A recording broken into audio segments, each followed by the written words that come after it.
early years of our movement, how our movement was very much dedicated to propagating the holy name. We would have Sankirtan every day. Our program was like that. We'd have a morning program, take some breakfast, and then go out and Harinam Sankirtan. And then come back for lunch. And then after lunch, there'd be a little book class, reading Krishna book. And then go out again on Harinam Sankirtan. And then we would come back in the evening. And then have evening arti and class and some hot milk. Like that we were living. Our program was just the holy name. Every day chanting and distributing the holy name. When I first came in touch with the Krishna consciousness movement, we had some books, we had some, not really books, we had magazines. We had the Back to Godhead magazine, which was printed at that time, it was printed in Japan. And at that time, the Back to Godhead magazine was prepared in such a manner that it would be good reading for new people, to give them information about the Krishna consciousness movement. Today, if you look at the Back to Godhead magazine, it's very different. Today, it's an in-house magazine. It's a magazine just for the members, really, of the Krishna consciousness movement. And the articles are a bit deeper and more sophisticated, more philosophical. But in the beginning, the articles in those times of Srila Prabhupada, the articles were much more basic philosophy and talking about Sankirtan and chanting and dancing. And of course it was all black and white. It was black and white with the cover. The cover was in color, but then inside of the magazine was all black and white. And it was printed in Japan. So it'd been printed, the magazine was printed in big quantities, and then they were shipped around the world. So in England, where I had joined the Krishna consciousness movement, we had a stock, we had some Back to Godhead magazines. And we also had the Krishna book, volume 1. And it was big, a big size, silver cover, beautiful book. Those were the only books we had at that time. Some people had Prabhupada's original Bhagavatam. The original Bhagavatam, which had been printed in India. Srila Prabhupada had brought them with him when he went to America. He put them in boxes and brought them on Jaladuta, and when he got to America, he had them unloaded and he kept them with him. I don't know how he managed to move them around. When he went to Pennsylvania, he went to Butler, and then he came to New York. I don't know how he managed to move the books, because, he didn't have any vehicle or anything. And somehow he did it. He brought the books with him on the boat and he distributed them.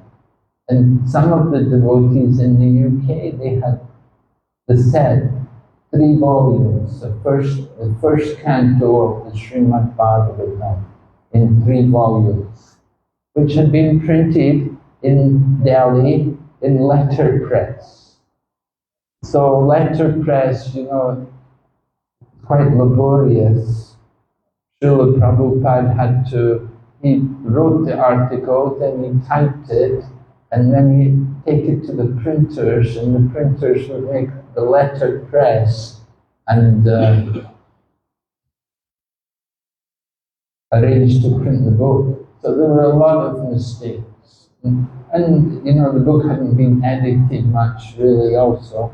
Srila Prabhupada did everything himself.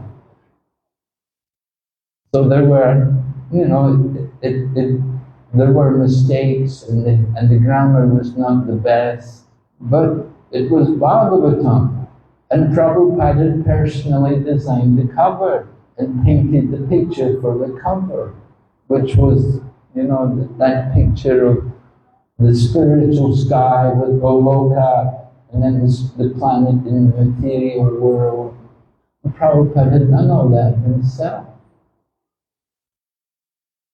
So that we had that book, and then there was also 1 or 2 copies, not many copies, Nectar of Devotion.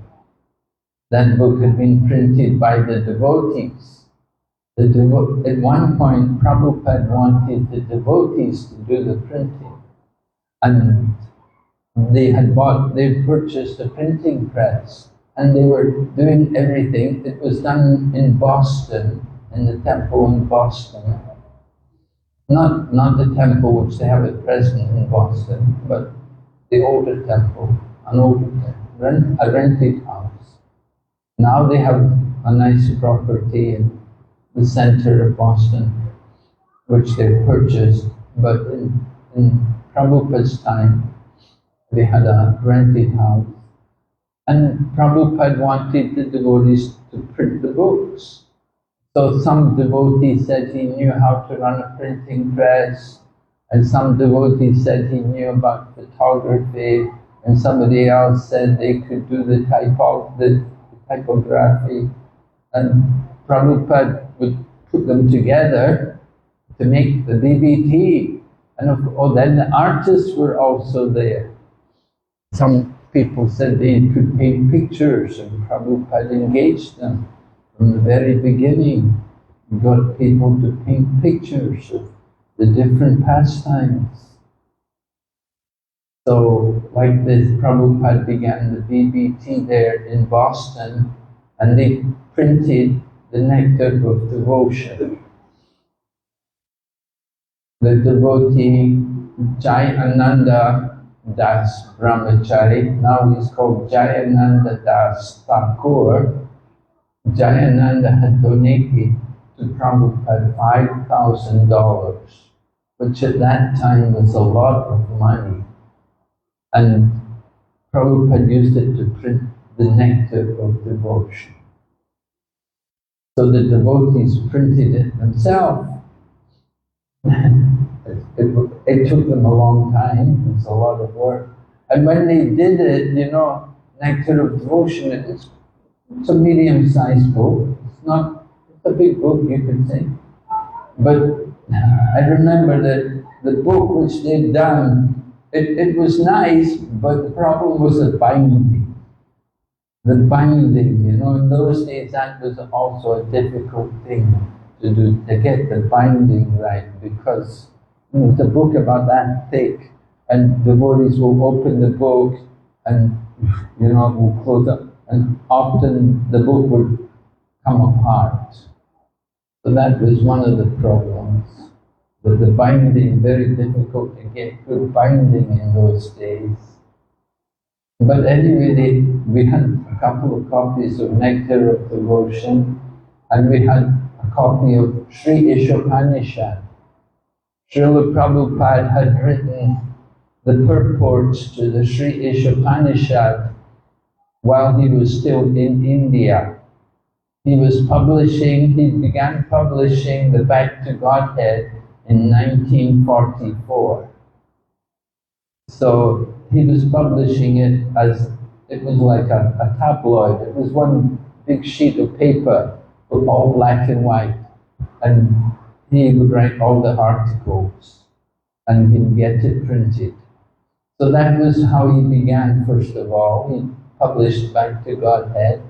And then someone said to him, they said, why don't you print books? They said, you're printing a magazine, it will be better you print books.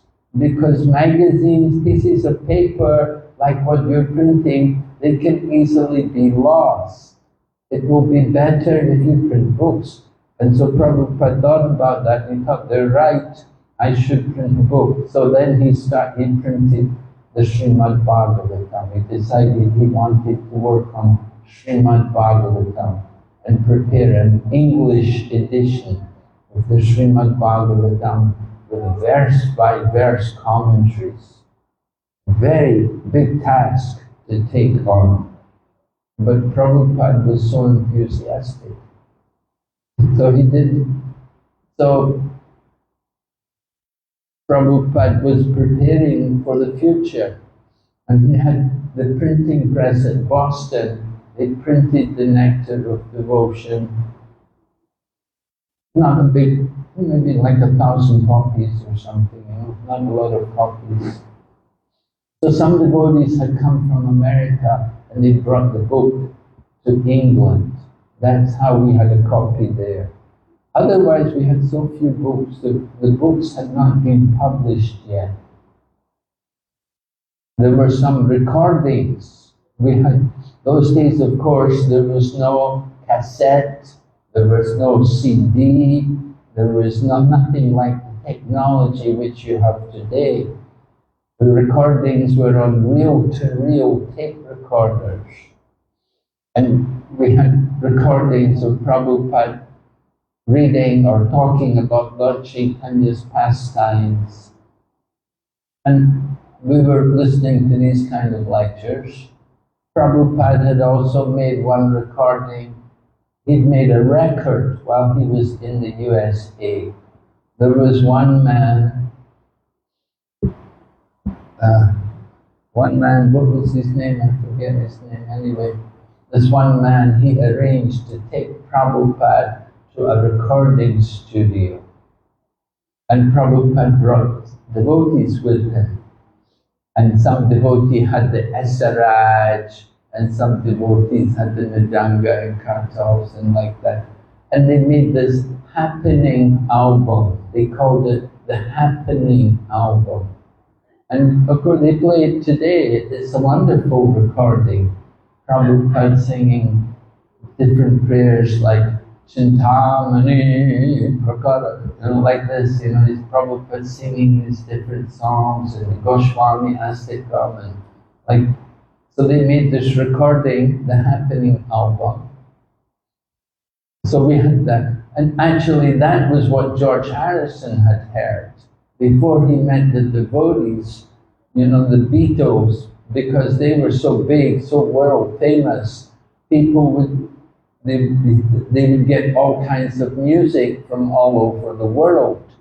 So George Harrison had got a copy of Prabhupada's record, and he'd never met any devotees or anything. But he heard Prabhupada's recording, and Prabhupada in the beginning, he gave the introduction to the Mahamantra, right? Where he's speaking about the holy name and the Mahamantra, and how this chanting is coming from the spiritual world. And George Harrison was listening and he loved it. He really liked, he said he played that record many, many times. And then when he finally met Shyamsundar Prabhu, he said, "Where have you been?" Because he'd been listening to the record for so long. So he was always thinking, wow, this is amazing. What is... And then the devotees came to England, and then he met with George Harrison. So then George wanted to make more records. They made, of course, the Radha Krishna album. But before they did that, they made the Hare Krishna Mantra. That was the first recording, and that went worldwide. It was very big. All over Europe, it became very famous. And the devotees were like a pop group, just like you have, these artists and bands and stuff like that. So the devotees were like that, the Radha Krishna temple. And they would come out in shaved heads, dhotis and saris, and people loved it. They loved it. There was a big place in London where they would used to have all of these concerts, and you know, all of these world famous groups like Pink Floyd and the Rolling Stones and all these kind of big names, they would play there. So Radha Krishna Temple, they were also on the bill. They would also be invited to come and go on, and they would go on the stage. And but they were really good. They were musicians, you know, like Mukunda Maharaja nowadays. Mukunda, he was a musician, professional musician. And several other, like Yamuna also, she was a very talented singer, vocalist. And so they were really good, you know. And Prabhupada had trained them before they even went to England. Prabhupada had trained them. He'd spent time with them, having kirtan together, training them for, you know, just to introduce the holy name. So it was valuable that Prabhupada had done that, because when they got to England, it didn't happen immediately, but after some time they got that opportunity to present the holy name. And they did it on a very big scale, you know, that Maha Mantra, the Hare Krishna mantra record, it was played so much. All the radio stations played it, and it was on television. They used to have this program on television, it was called Top of the Pops. Top of the Pops. You know, they had a chart, a music chart, #1 this week, #1, Top of the Pops, you know. And they were on that program, the devotees would be on that program. And they would show the devotees. And sometimes the devotees would give films about Krishna and Govinda, and they would put it on. And it would be shown all over the UK, the whole country. In those days, there was only like one or two television channels. So everyone would see it.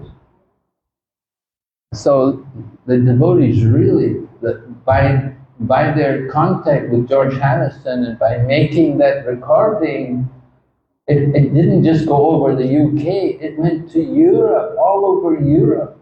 And people were they all wanted Hare Krishna, they all wanted the music, they loved the music, the chanting just mesmerized people.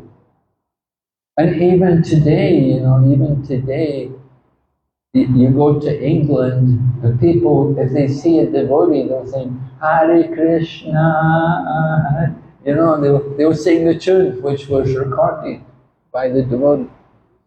And there was one man, I was in Thailand a few years ago. In Thailand, I've been preaching in Thailand for many years now, but I remember in Thailand there was this one man, Englishman, he wrote a book about how he became a Buddhist.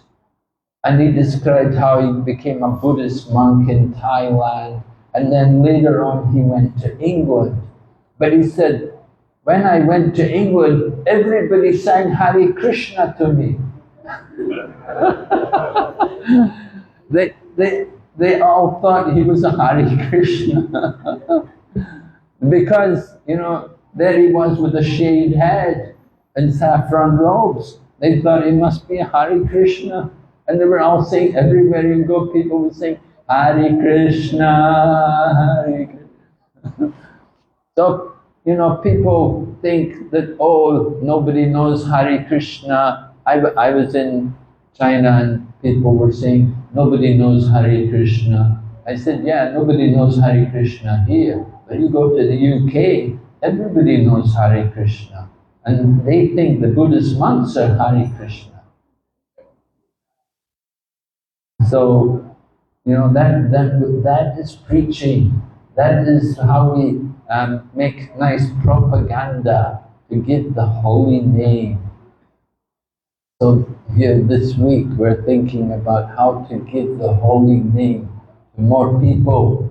We want to go out and go around and contact people wherever we can, make programs to give the holy name, to let people chant.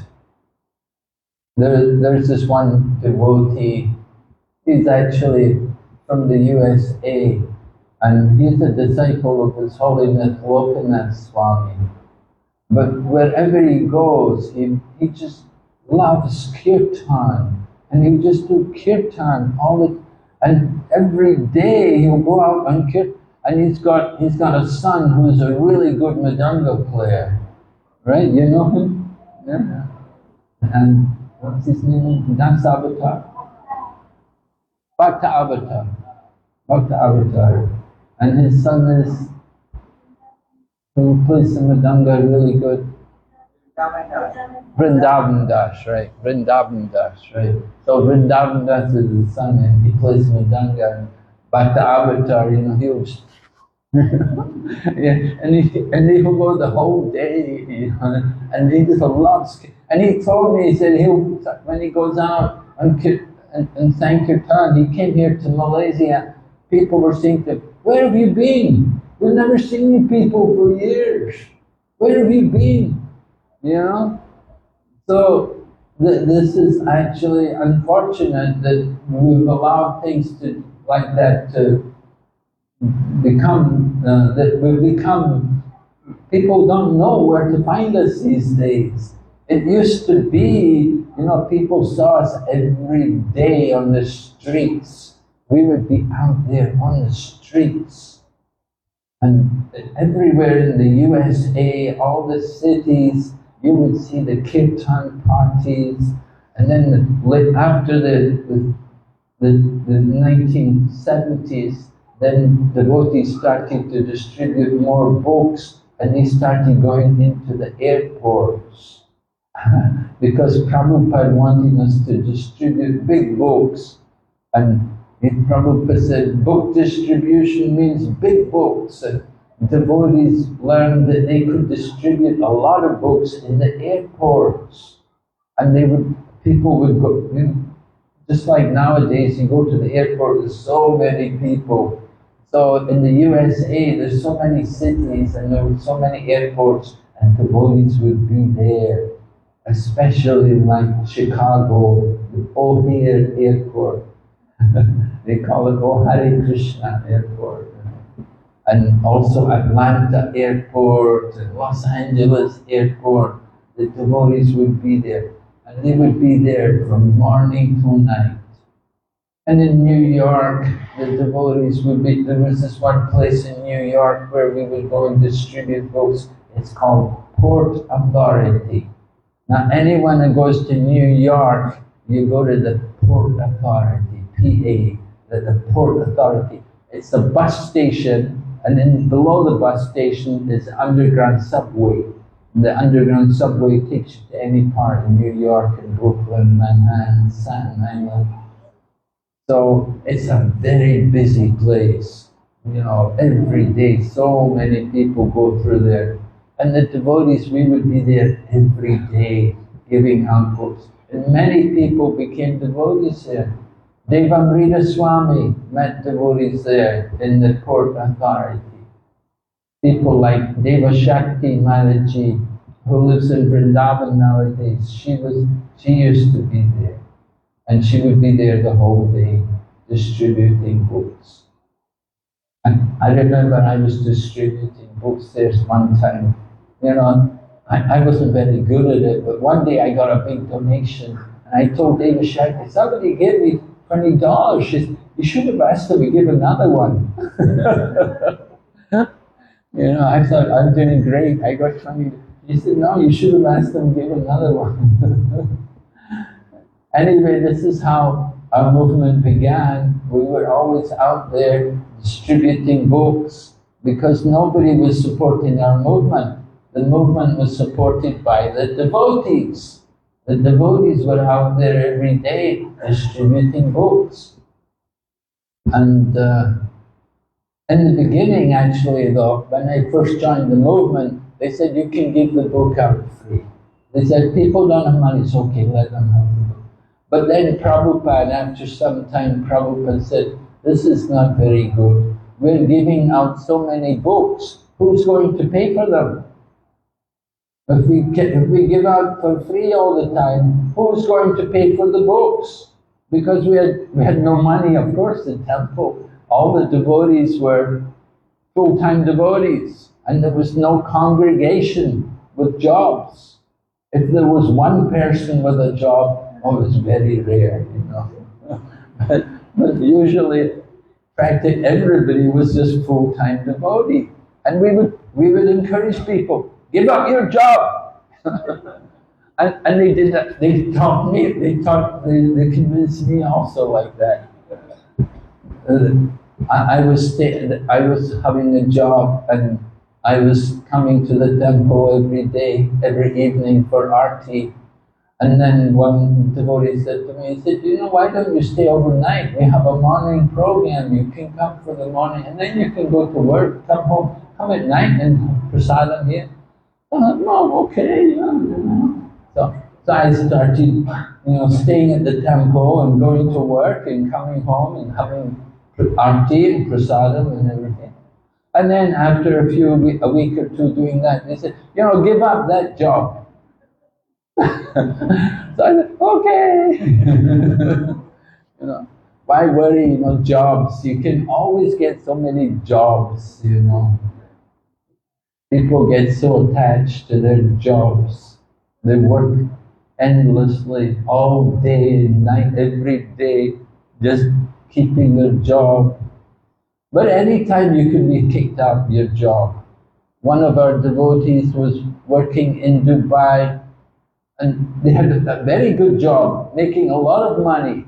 But then the company decided to move. No, we're leaving Dubai, we're going to go to Pakistan. You're Hindu, you can't come to Pakistan. You're Indian, we don't want you in Pakistan. Anyway, find another job. Yeah? Not so easy to find another job nowadays. Any time it can happen, you lose your job. Better to give your life to Krishna, work for Krishna. Wherever you go, you can always make a temple and preach Krishna consciousness.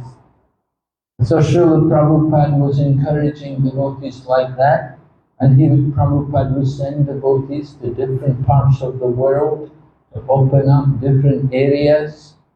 He sent Upendra Prabhu to Australia, and he did very good. And then after they began in Australia, then he sent him to Fiji, and in this way Krishna consciousness was spread there in the southern hemisphere. And he sent, it was Hari Vilas Prabhu was sent to France. There were some French-speaking devotees there in the USA. Probably you go to France, and some other, then Hansel Dura, he spoke German, Prabhupada sent him to Germany. In this way different places opened up. And then at one point Prabhupada wanted to begin the World Sankirtan Party. The World Sankirtan Party. Now you can imagine when Prabhupada said, I want to begin the World Sankirtan Party, everyone thought, I want to join. Everyone wanted to go in the World Sankirtan Party. Everyone wanted to join the party, go and travel with Prabhupada around the world, do Sankirtan. Right? Wouldn't you like to go? Yeah, wouldn't you? Would all go, right? So Prabhupada had a World Sankirtan Party. Shamsundar and his wife Malati, and then Gurudas and Yamuna, they had been in London, and Prabhupada said, you come, we're going to India, World Sankirtan Party, leave everything. And Shamsundar just cultivated George Harrison. He said, what, I have to go to India? Yeah, come on, we're going to India. Left everything, go off to India. And Tamal Krishna also went there. At that time he was a householder, and he went there with his wife. They all went to India. We went with Prabhupada. And Prabhupada then brought also the different temple presidents from the different places. So they had all been temple presidents in the USA. And Prabhupada called them, I want you to come to India. You come to India, join the World Sankirtan Party. So they left everything. They left, put someone else in charge of the temple. And then Prabhupada wants me to go to India. I'm going to India, joining Prabhupada's World Sankirtan Party. And so they went off to India, and they were with Prabhupada, and they were traveling around India, taking trains from one place to another. And they were all Westerners. And this was 1970, 1971. You know, India was quite basic, simple living. The devotees were there. They come from America. They were not much used to the environment. It was quite a big change for them.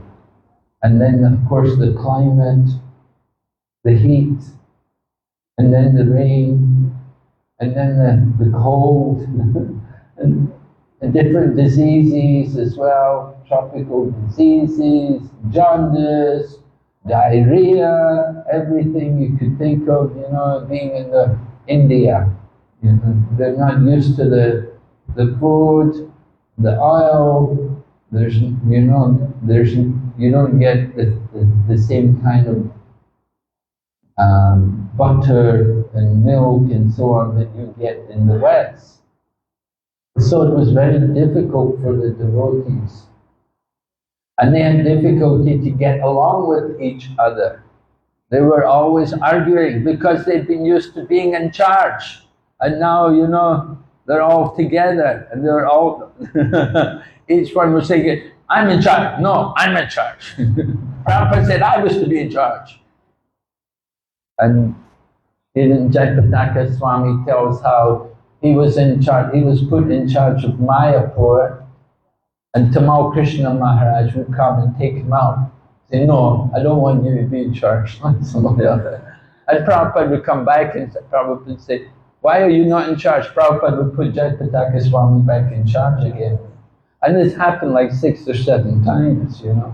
Every time Tamal Krishna Maharaj, no, we don't want you in charge, you know. And he'd take Jayapataka Swami out, and Prabhupada would come back, put him back in.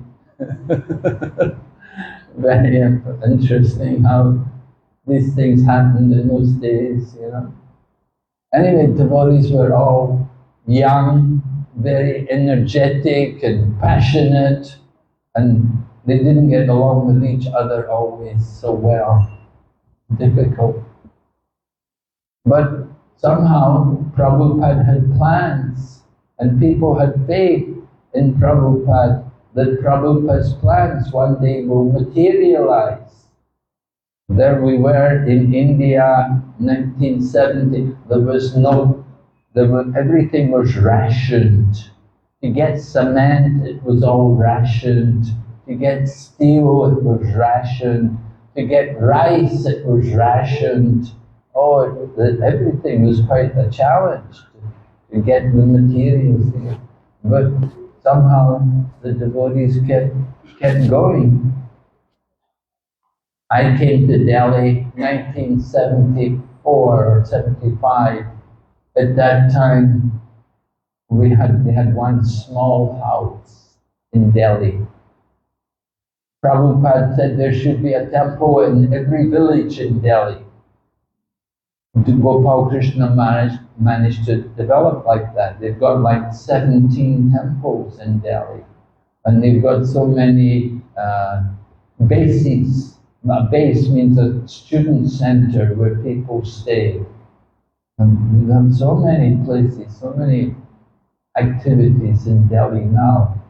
But initially, 1974, we had one little rented house.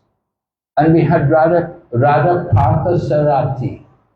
Prabhupada gave the names for the deities. This set of deities, Radha Parthasarati, they were used in a pandal because Prabhupada would engage the devotees to do things like put on a pandal.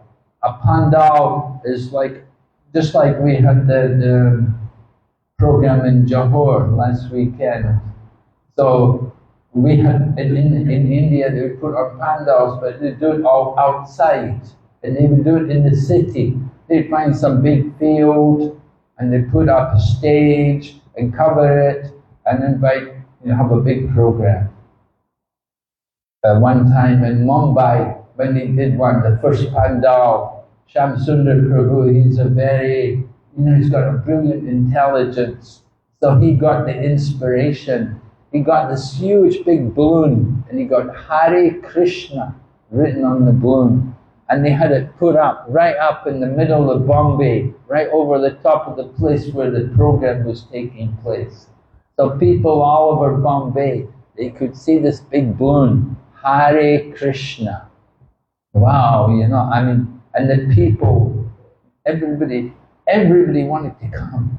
It was a big program. So because they saw this Hare Krishna and they saw that they knew the devotees are there, and said so many people came, lakhs of people would come. And so they did that in Mumbai, then they went to Delhi, they did the same in Delhi, they had programs also in Jaipur, they went around different places, put on programs. It's the program, in India they do like that, they'll have the sadhus, so different sadhus will come and they'll have a big pandal and thousands of people. So Prabhupada had our Western devotees do it. And they would do it very nicely often. So there's Radha Parthasarathi, the deities, they were brought there specially for that Pandal program. So after the Pandal was over, what to do with the deities? And Prabhupada put them in the Delhi temple. They will stay there in the Delhi temple. And so they were there, we just had a little rented house. And there were only a few devotees, but we were worshipping. Just like in London, when I joined the London temple, there was only one Brahmana, a Mataji. And that was Mundakini Mataji, she's French. She's still a devotee, she's still around. So Mundakini was worshipping the deities. She did all the artis, she dressed the deities, she'd make the offerings every day. She was a very amazing devotee.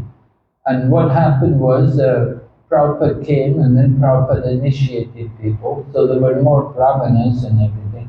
And then he told Mundakini, he said, I want you to go to Russia and marry this one Russian boy. Because Prabhupada had gone to Russia and he met this one young man who was a nice devotee. So Prabhupada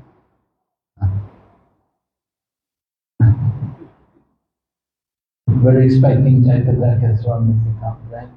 So I'm just looking to see. Is it coming? He's here now. 2 minutes. 2 minutes. Okay, so I was telling Mundakini anyway, Prabhupada said to her, I want you to go to Russia, you marry this boy and train him up in Krishna consciousness. And she did it. And even now she's traveling in Russia, preaching there. So people had that kind of faith in Srila Prabhupada. That Srila Prabhupada could empower devotees to do wonderful things. So the holy name is very important for all of us. We want to also think how to distribute the holy name. So many things can be done.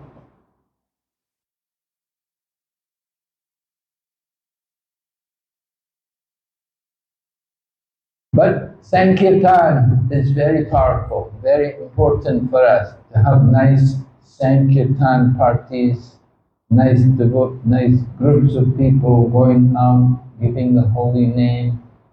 And if you have some simple sweet, you can give out some prasadam, you can give out invitations to come to the temple, we can invite people to get to know the devotees. Prabhupada taught us devotees of Krishna are everywhere. They're just waiting for us to come. Jai Jagannath Baladev Subhadra Nittai Sundar Gaurahari Radha Sham Sundar Ki Jai. His Holiness Srila Jayapataka Swami Maharaja Ki Jai. Srila Prabhupada ki, Gaur Bhakta Vrinda ki.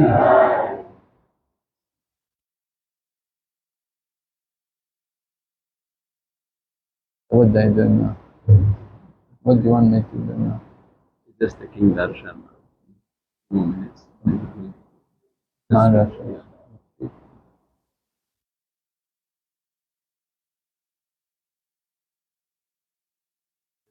Then about the past time you mentioned.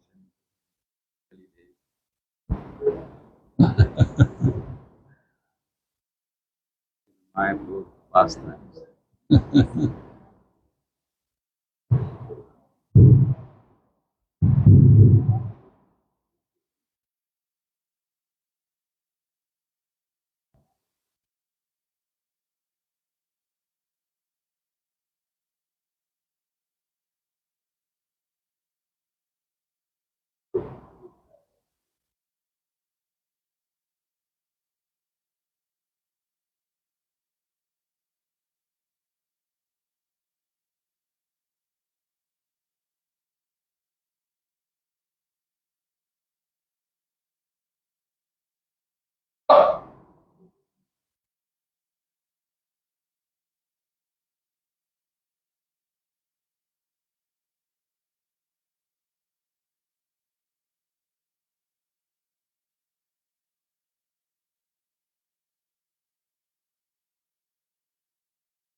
Have to continue for another 5 minutes until he's ready.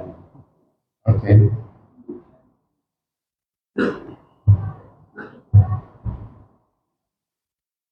So Rasaprayana Prabhu suggested that I also could speak something about the early days in Mayapur Dham. The land, of course, in Mayapur was purchased by Srila Prabhupada. Srila Prabhupada gave the money and he sent two devotees. He sent Tamal Krishna Goswami and another devotee.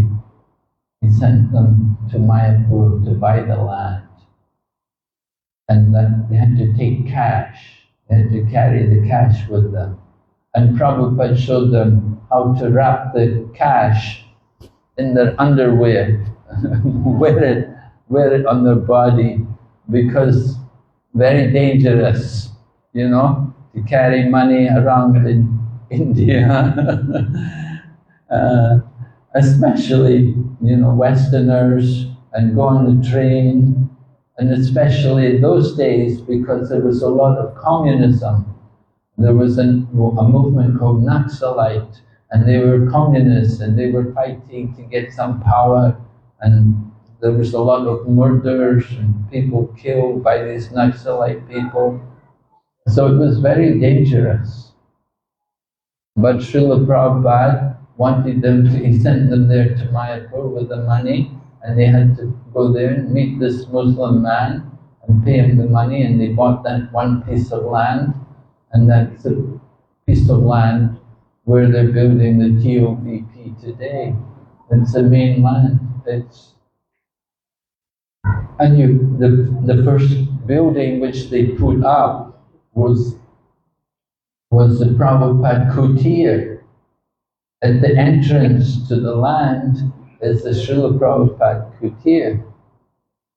So it's a little bamboo hut. And that was where the devotees were living initially. And Mayapur was a very quiet place in those days. There were none of all all the temples which are there today, they were not there. Everything has come more in the recent times. So devotees were living in this bamboo hut at the entrance to the land, and there was a flood. Just like Mayapur, it's like that. Sometimes there's a flood.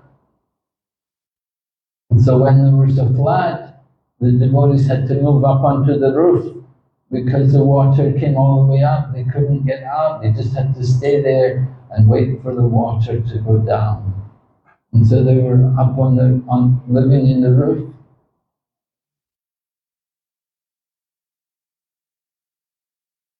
And in this way, the devotees, they lived there.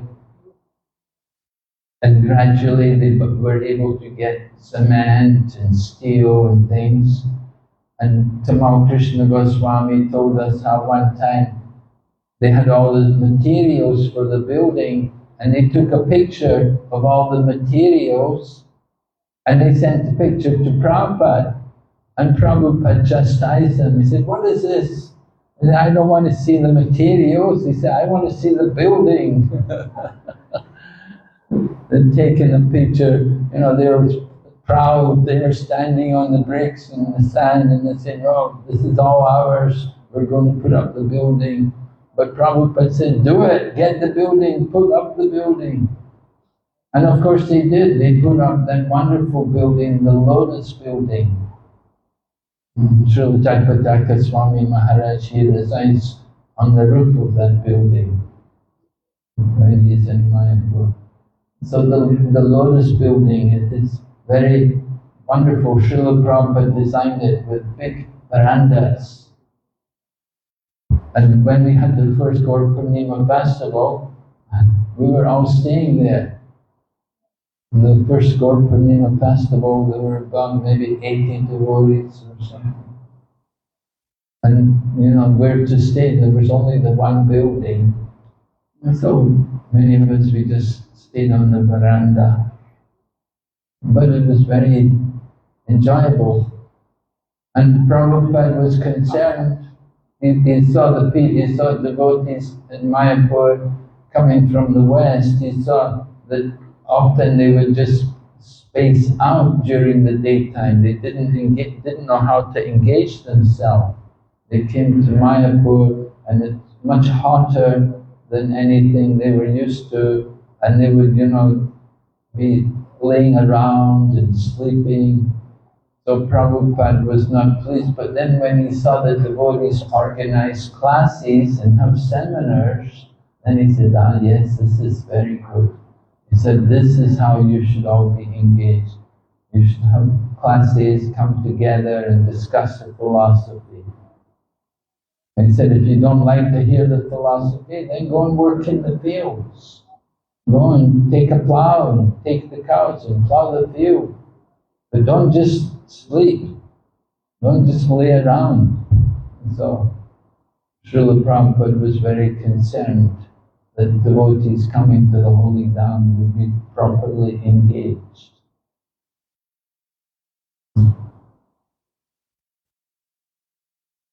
Hare Krishna. Thank you very much, Maharaj, for the wonderful pastime. Now we have this wonderful Jayapataka Swami. Can we say Shri Hari Bol? Hari Bol! Hari Bol! Hari Bol! They were very fortunate. Guru Maharaj is here. And he said, "You want to come and visit all the devotees?" So Maharaj, you have to take Salikan now. Thank you very much. Salikan. Hare Krishna. But the time is you can take. Otherwise, late. Okay, all right.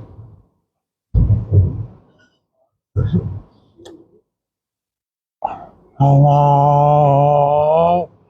Krishna Vadaya Krishna Krishna Bhutale Srimate Bhaktivedanta Swami Niti Namine Namaste Saraswati Devi Gauravani Pracharini Nirvishesha Sangyavadi Paschatya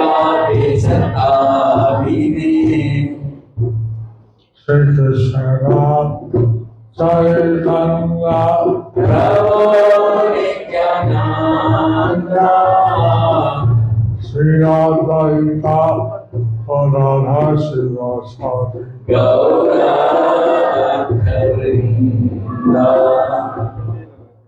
Hare Krishna Hare Krishna Krishna Krishna Hare Hare Hare Rama Hare Rama Rama Rama Hare Hare Hare Narayana Yadavaya Namaha Gopala Govindara Sri Madhusudhanam Gopala Bhagavatai Devirim Kathipata Bhagavate Sri Guru Dhiratarinam Maranandamalo Sri Chaitanya Ishwaram Hare Om Tatsat Hari Om Tat Sat.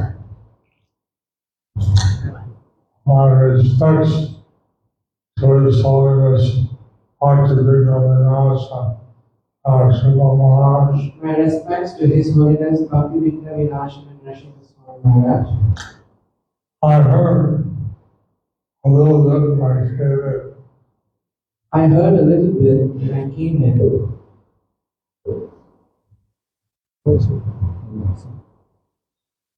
I'll take my medicine. I'll take my medicine now.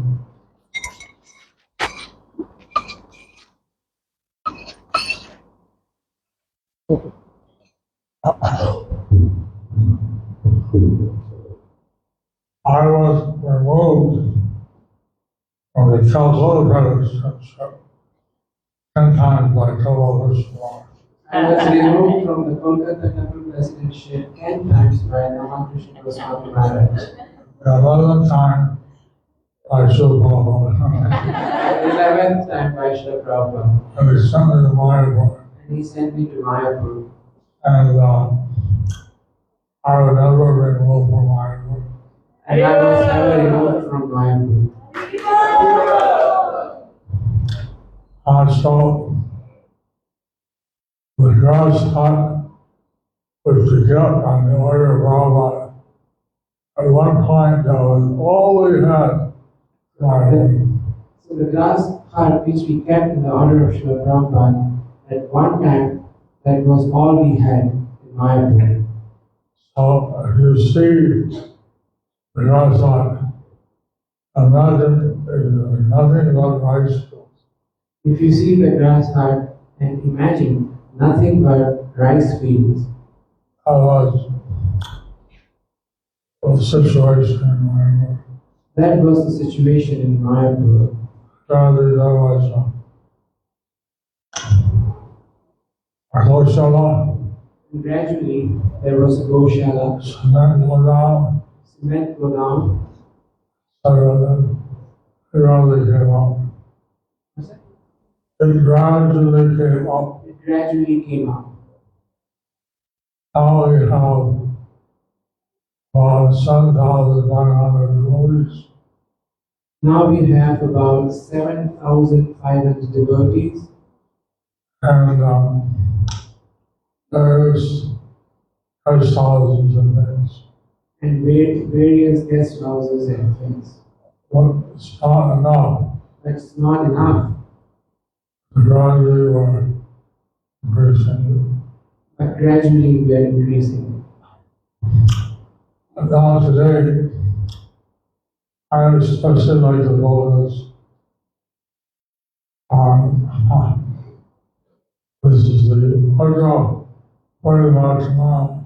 So today I would especially like to focus, since it's Bhadra Purnima tomorrow, Now, the Bhagavad Gita is a day that's mentioned in the Bhagavatam. Bhadra Purnima is the day which is mentioned in the Srimad Bhagavatam, Bhadra Purnima. Which put Bhagavatam on the golden throne. That we should put the Bhagavatam on a golden throne And buy it and then give it to someone and then invite and give it to someone. Actually, when I was primary school, I used to go to the library and look for books on, I had to look for ecology. So actually, when I was in primary school, I used to go to the library and I used to look for books on mythology. And then I'd look at someone that was carrying lightning bolts. So we had books of someone carrying lightning bolts. So now I know that those are all halos. So they all were different devas. But I was looking for some book. I was looking for. I was very interested in this ancient stories. So I was looking for some books and I was very interested in ancient stories. You can also give set of knowledge out to the libraries of schools, other libraries.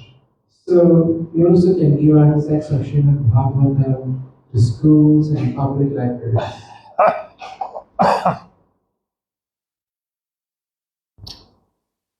Never know who reads it. Never know who reads it. You have to know who reads it.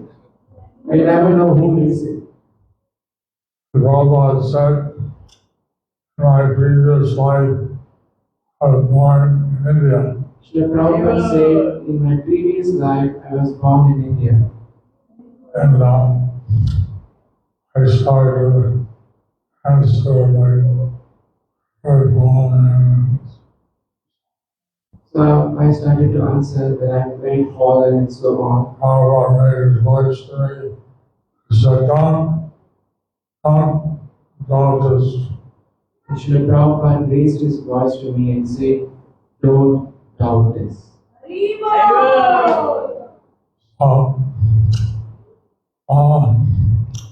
This is a great opportunity to give away all the time. So it's a great opportunity to give away Srimad Bhagavatam. Basically, you want to set your wife or your husband or your body to reach your room. So you can give away one set to your wife, to your husband, or to your Bhakti Vriksha groups, Someone. or someone. And this way, so, what you're pointing out, if you do this, to respect over the honor. So it's mentioned this way, if you do this, do this in Bhadra Purnima, it is said that you go back to God. That's, and of course, some people, one book, one set, so they join together, join the environment. So some people, they don't have enough money to buy the entire set, so they join together, conjointly, they buy a set. They give it to their hearts and their something. So they give it to their non-blood centers and so on. So, why is the Bhagavatam so pleasing to Krishna? So why is the Bhagavatam so pleasing to Krishna? All Bhagavatam, beginning and end, it talks about the Lord Krishna. The whole Bhagavatam, from beginning to end, it talks about nothing but other than Krishna. His sanctions, His expansions, his pure devotees, his pure devotees, and his incarnations. and his various incarnations. Some canto and Srimade. In seventh canto, it has Nrsimhadev. Different cantos. different avatars. Different cantos, it has different avatars. So, if you study the Bhagavatam, you read it, you go deep into it, it's all about Krishna.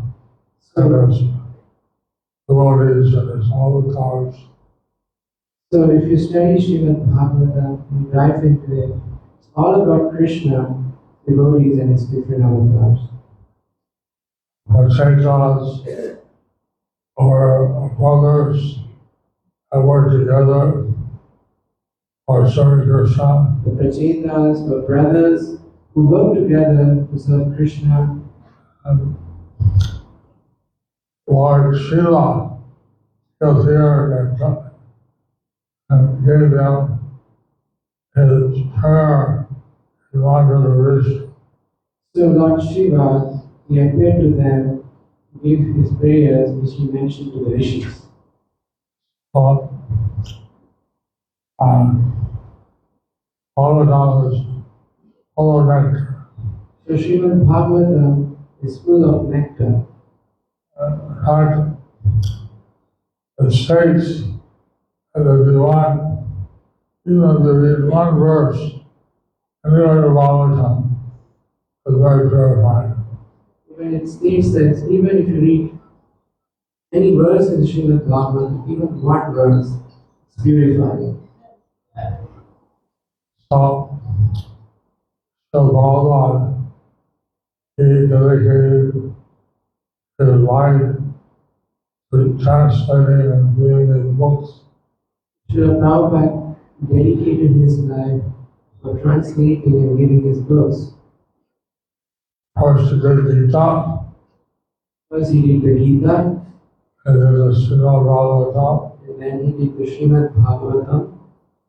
The BBD trustees took some of his lectures and made a book out of that. The BBT's trustees took many lectures and made a book on that. And the country gave us prayers. Like Kunti Devi's prayers. What really Prabhupada was, he was trying to finish the Srimad Bhagavatam. Mainly Srila Prabhupada, he was trying to finish the Srimad Bhagavatam. He wrote the Krishna book, He wrote the Krishna book, which is a kind of a synopsis of Srimad Bhagavatam. so he wrote the Krishna book. Chaitanya. So he wrote the book, Krishna book, which is a kind of synopsis for the 10th canto.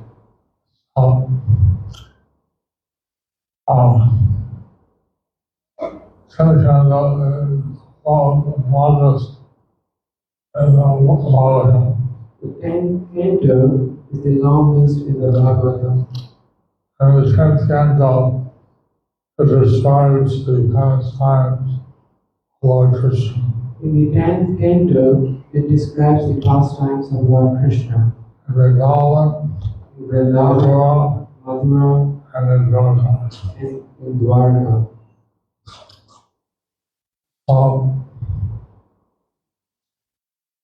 I'm generally can, read the Srimad Bhagavatam and always get some new insights. So again and again, you can read the Srimad Bhagavatam and you can always gain new insights. On the spiritual platform, On the spiritual platform. Srimad Bhagavatam, to keep it in your home, On the spiritual platform, Srimad Bhagavatam, keep it in your home. the devas will come and offer their obeisances The devas will come and offer their obeisances every day. every day. Because the Srimad Bhagavatam is the literary incarnation of Krishna. Because the Srimad Bhagavatam is the literary incarnation of Lord Krishna. So tomorrow is a big day. So tomorrow is a big day. Say that subject dedicated to qualifying and buying and giving Srila Maharaja. So a day that was especially dedicated glorifying and giving the Srimad Bhagavatam. And Prabhupada, he sometimes sent his secretary one in the morning, 2 in the morning, So Srila Prabhupada sometimes sent his secretaries 1 in the morning, 2 in the morning to wake me up and tell me that they didn't want to see me. tell me to go and see him. I was 24, 365, 24 hours every day. Anytime Prabhupada wanted, he was always. I was 24, 365. Any day, any time Srila Prabhupada wanted, he would call me.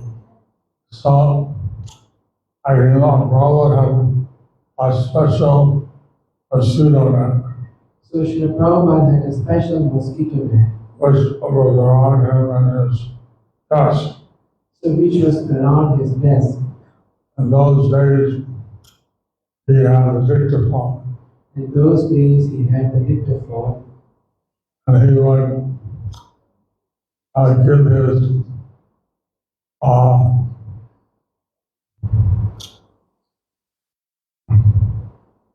his dictation on the dictaphone. and he would give his dictation on the dictaphone. So he would translate the books. So he would translate the books.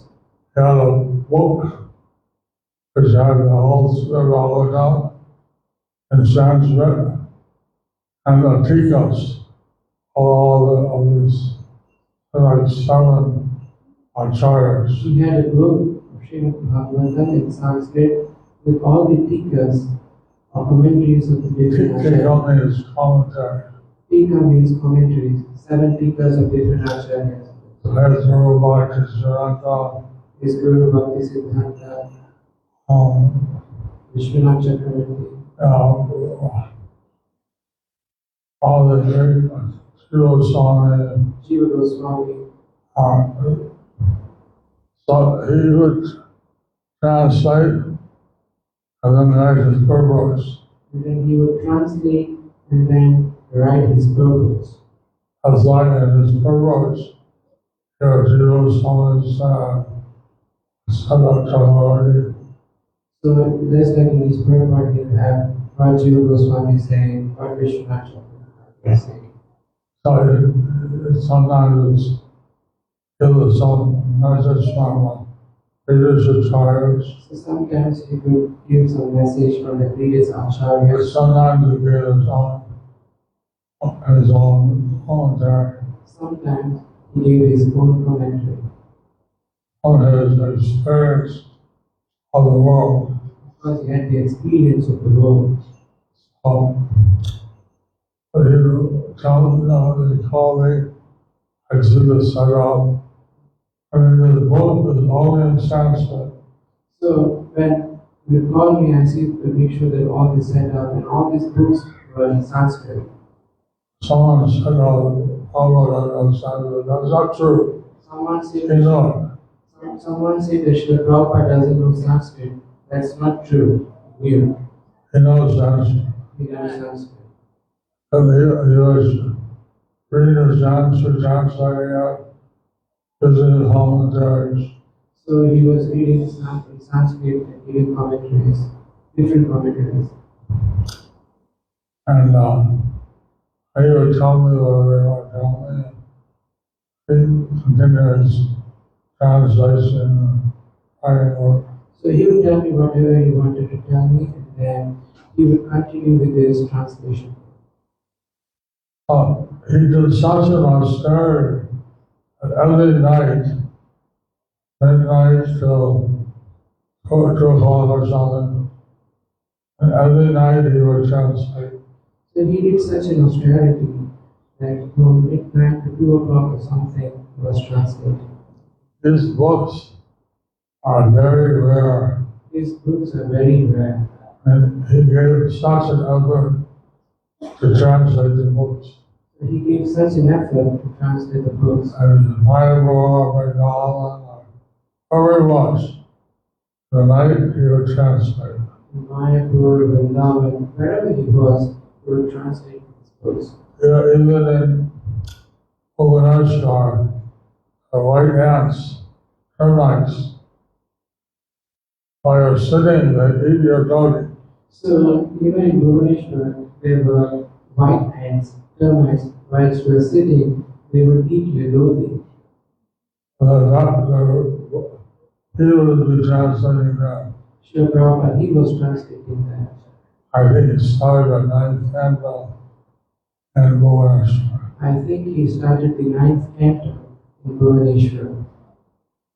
So he went to this great austerity, how much we should reciprocate and eat and study and distribute the Srimad Bhagavatam. So he went through this great difficulty, austerity. So how much we should eat, study and distribute the Srimad Bhagavatam. And the back of God magazine and the centerfold had 4 pages on the Srimad Bhagavatam. In the back of Maharaja magazine, in the center page, there would be 4 pages of Srimad Bhagavatam. So today some members told me how they had completed their Marxist house. Some of the members, they told me how they have completed the Bhakti Shastri. Some told me they were going ahead with their Bhakti Vaibhav, Some have completed or going ahead with the Bhakti Vaibhav, which is the first 6 chapters of the Srimad Bhagavatam. which is the first 6 cantos of the Srimad Bhagavatam. That's how they're studying now with the Bhakti Vedanta degree. Now some are studying now the Bhakti Vedanta degrees. They told me that it will take 4 years to study it.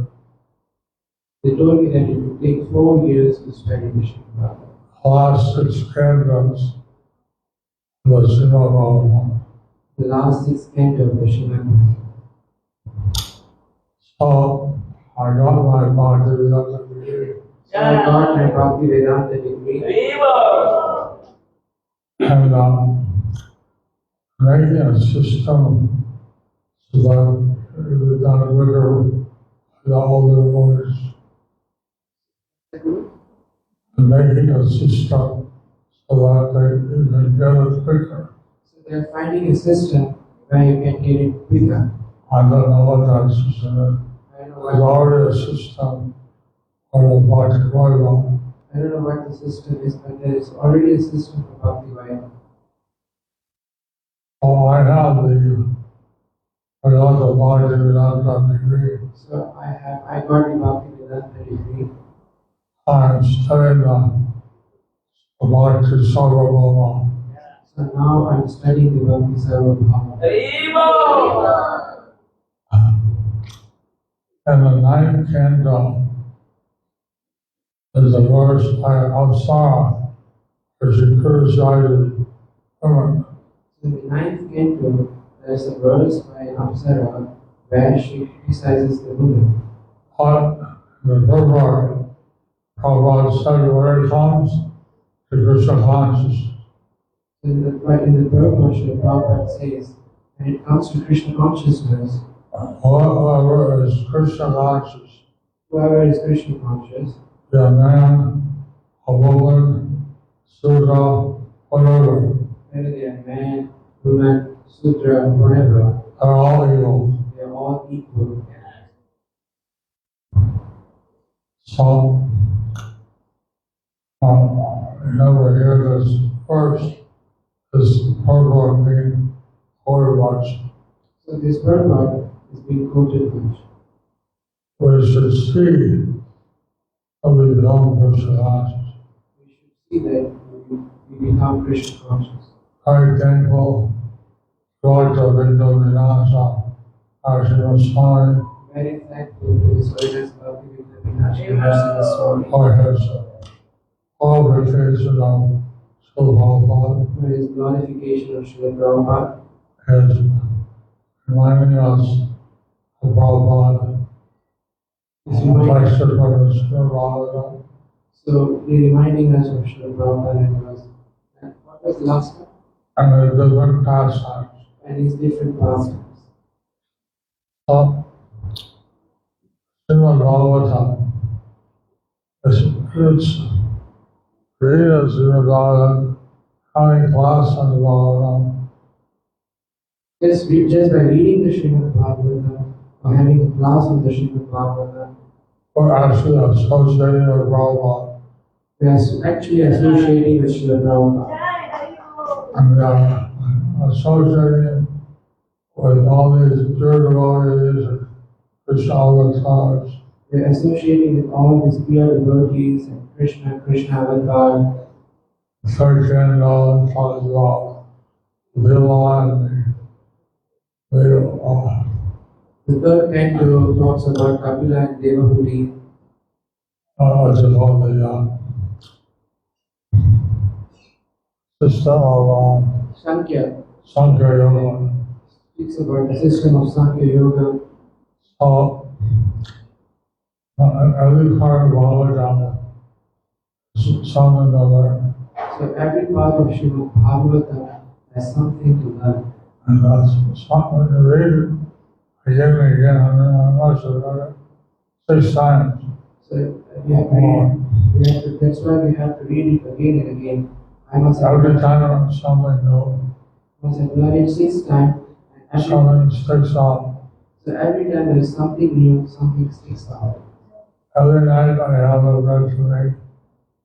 So every night I will have it read to me. Although I read a commentary, a compilation of the history of Lord Chaitanya. So I was reading the compilation, the history of Lord Chaitanya, And just like I was inspired by the Krishna book. just like I was inspired by the Krishna book.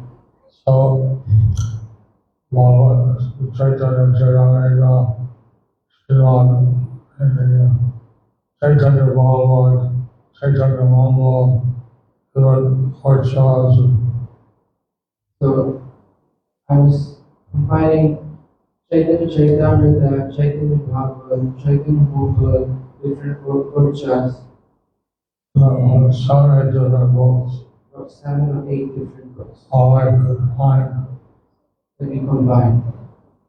and combining them together. Because everybody says, like, Krishna Sabiras, they don't offend when no one else talk or anyone else. So he doesn't mention all pastimes and full. He just gives a little touch. So like Krishna Das Kaviraj would say, I don't want to offend with Ram. So he wouldn't mention the entire pastime, the full pastime, he would just touch the pastime. And the one pastime was mentioned before, and he would give some details. So if you found this different pastime which is not mentioned before, then he would give details. But like, he gave the details how Lord Chaitanya defeated Kashmiri on the case of Kashmiri. So he gave the details how Lord Chaitanya defeated the Kashmiri congregation of Kashmir. In the other books, mentioned how cases are very surrendered to Lord Chaitanya and all the things around it. And other books In other books, it mentions it mentions how Keshav Kashmiri next day surrendered to Lord Chaitanya. how Keshav Kashmiri eventually surrendered to Lord Chaitanya. How I had prayed to how he Saraswati. and how he prayed to Saraswati. How Saraswati revealed, I can't defend you from him. He's my husband. So how she said, I can't defend him from him, he's my husband. So Saraswati's husband is Krishna. So Saraswati's husband is Lord Krishna. Like that. Combining all the different books together. So like that we were compiling all the different books together. I Jagannath Baladev Subhadra. I Lord Jayapataka. Jai Jagannath Baladev Subhadra, Jai Nitya Sundar Gaur Hari, Jai Radha Govinda. So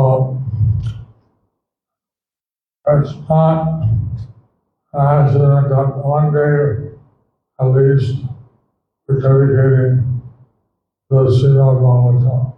So at least one day we should be dedicated to Srimad Bhagavatam. If you have the means, you should have a set Srimad Bhagavatam. If you have the means, then you should have a book or set of Srimad Bhagavatam. And I think they translated, well, they have a Tamil, they have a English, So and there are English. I think they've translated in Tamil and other different languages.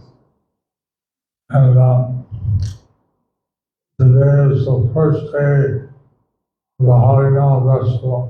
So today is the first day of the Harinam festival. Of the festival, a week or something. Yes. I had told before how the Yuga Dharma chanting the holy name. I've told before how the Yuga Dharma is chanting the holy name.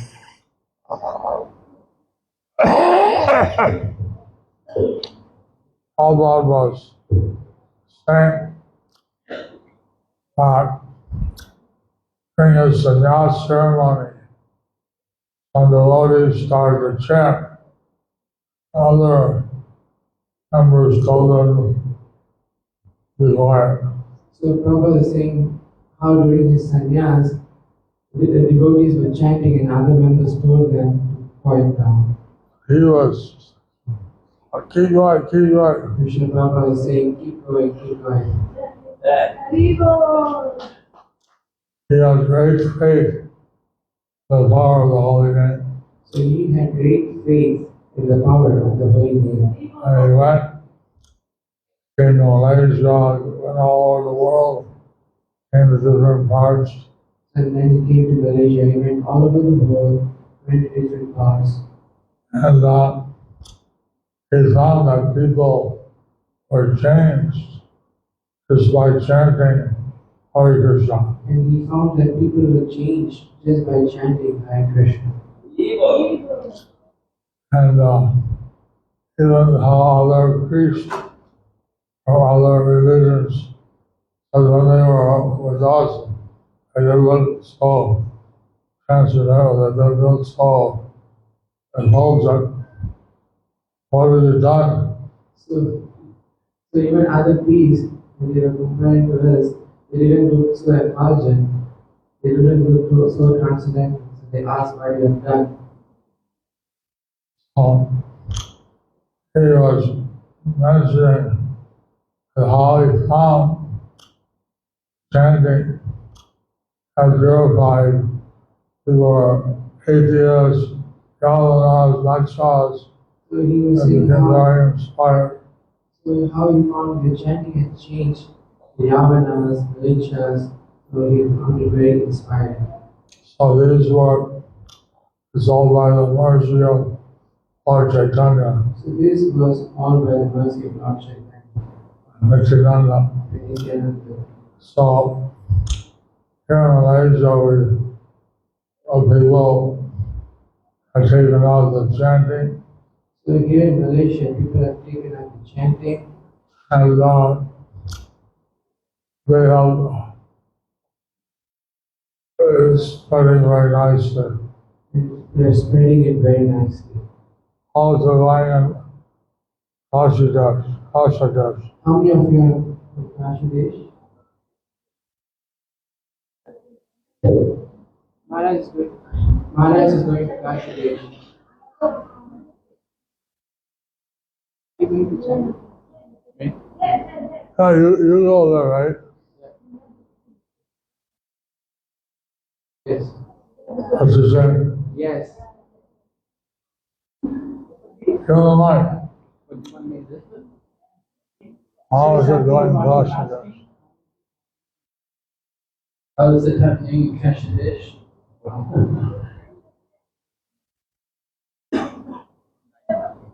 Har vi gjort oss av och fortsätter här i Sverige? They're the Chinese police.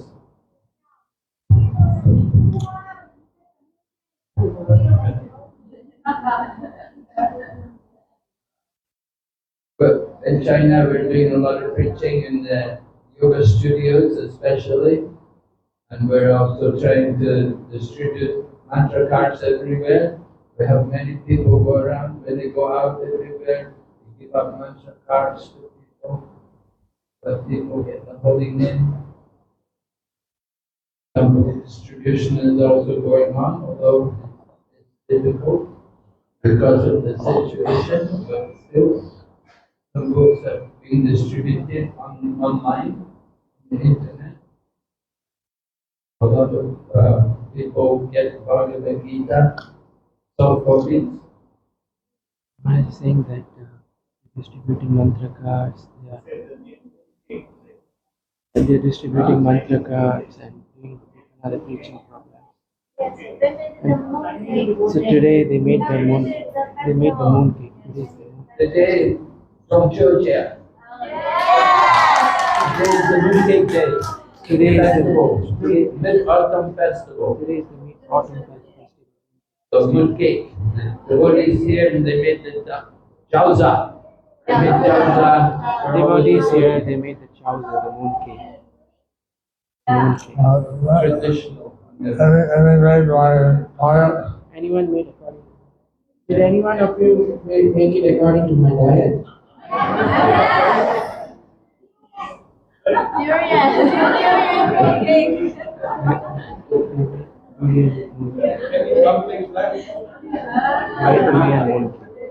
That's not my diet. That's not my diet. Durian making is not my diet.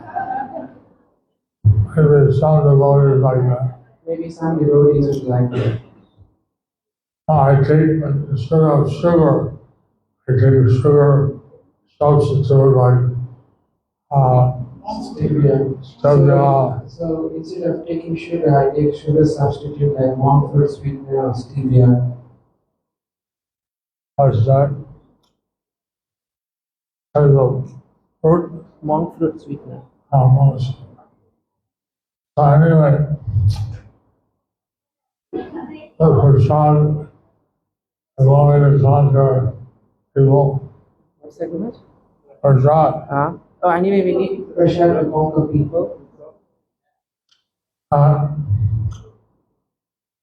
no, devotional service, we use all our senses in Krishna's service. So in devotional service, we use all the senses in Krishna's service. So we can also use the tongue, So also we can use the tongue. and we find many people attracted by the nice prasad. So we find many people attracted by the nice prasada. Use the tongue for chanting Hare Krishna. We use the tongue for chanting Hare Krishna. Very good. This actually gives you, if possible, get a taste, get an ecstasy chanting Hare Krishna. So actually it makes it possible to get a taste in chanting Hare Krishna. Get the ecstasy. To get the ecstasy. So, when one follows a regular ritual and chants, how they can get a spiritual bliss. So one who follows the regulated principles and chants, they can get the spiritual bliss. This bliss is Siddha Sattva. This bliss is Shuddha Sattva. pure goodness. Pure goodness. And it's much greater than any other happiness. And it is much greater than any other happiness. But because it has to live a pure lifestyle and chant, So to get it, one has to live a pure lifestyle and chant. to the mercy of Chaitanya, Nityananda. By the mercy of Chaitanya and Nityananda. So, by chanting Chaitanya Nityananda's names, So by chanting Chaitanya and Nityananda's name, sometimes, even though one not be following very strictly, even though one may not be following very strictly, they get awakened to spiritual bliss, they get awakened to the spiritual bliss, love of Krishna. love of Krishna. So we want to encourage everyone to chant, read the Srimad Bhagavatam, So we want to encourage everyone to chant and read the Srimad Bhagavatam, distribute the books. distribute the books. To get my first initiation, I had to read the Bhagavad Gita 10 times. To get my first initiation, I had to read the Bhagavad Gita 10 times. And until I read it 10 times, And then I read 10 times, I could get the first initiation. then I can get the first initiation.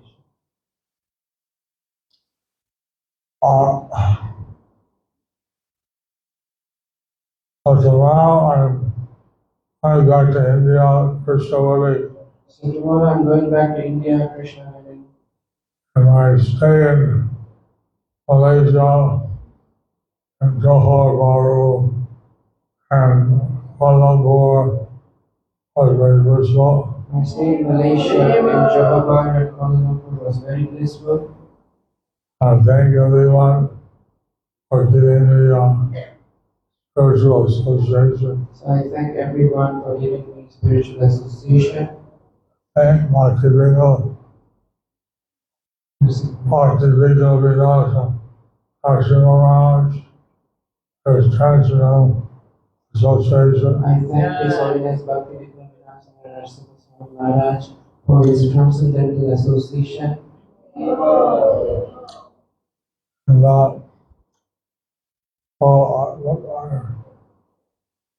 tomorrow I have my medication, and evening I leave. So tomorrow I have my medication, and then in the evening I leave. I can't see the details. I can't see the details I have cataracts in my eyes, because I have cataracts in my eyes, but I can hear all right. but I can hear all right. I can see the people, But I can see the people unless I know them. unless I know them In this state, in this state. I can't tell who's who. I can't tell who is who. I thank you all for your Krishna consciousness. I hope that you all read all my books. So I thank you all for following Krishna consciousness.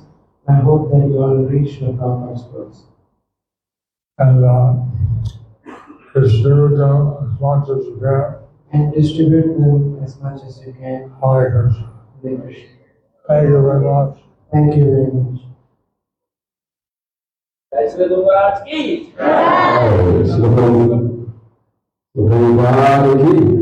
Hi. We all chant Om Namah Hare Krishna Maharaj. Hare Krishna, Krishna Krishna, Hare Hare, Hare Rama, Rama Hare Hare. So tomorrow is Bhadra Purnima, so we always place it there. And now we have someone's birthday today. It's very fortunate to have two sannyasis there. We call upon Kamaliki Mataji. her birthday today as a surprise. Hare Krishna Mataji, please come on. Sudarshan Guru.